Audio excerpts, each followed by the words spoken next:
એક સાંઈ પૂજન નામના ફ્લેટ છે જે પાછળ જેનું બોર્ડ દેખાઈ રહ્યું છે. આ ફ્લેટ અતુલ મિશ્રાએ બનાવ્યા છે, જે હાલ ભારતીય જનતા પાર્ટીના ચાંદખેડા વોર્ડના ઉમેદવાર છે.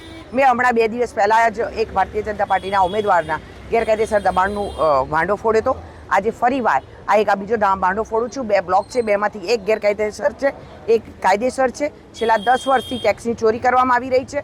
10 વર્ષથી આ લોકોની બીયુ પરમિશન નથી, ઇમ્પેક્ટમાં પાસ થઈ નથી રહ્યું. એટલે હું એટલું જ કહેવા માગું છું ચાંદખેડાની જનતાને કે જ્યારે આ ઉમેદવાર કોર્પોરેટર બન્યા પેટલા આટલા બધા ગેરકાયદેસર દબાણો કરતો હોય કે આટલું બધું ગેરકાયદેસર બિલ્ડિંગો બનાવતો હોય, તો એ કોર્પોરેટર બન્યા પછી શું કરશે? ચાંદખેડામાં શું ગેરકાયદેસર દબાણોનો આપણે રાફડો ફાડવાનો છે? એવું કહેવામાં આવે છે કે પશ્ચિમ ઝોન, એટલે પશ્ચિમ ઝોનમાં ગેરકાયદેસર દબાણ નાનું સરખું થતું હોય, રોડ ઉપર કોઈક દુકાન બનાવે કે રોડ ઉપર કોઈક નાની સરખી ઉપર બીજો માળ ખેંચતો હોય તો એનું તોડી નાખવામાં આવતું હોય છે. તો આ તો આખી બહાર ફ્લેટ બનાવી દેવામાં આવે છે. એવું કહેવામાં આવતું હોય છે કે દાદાનું બુલડોઝર ચાલે. તો શું આ જગ્યા પર ભારતીય જનતા પાર્ટીના ઉમેદવાર પર દાદાનું બુલડોઝર ચાલશે ખરી?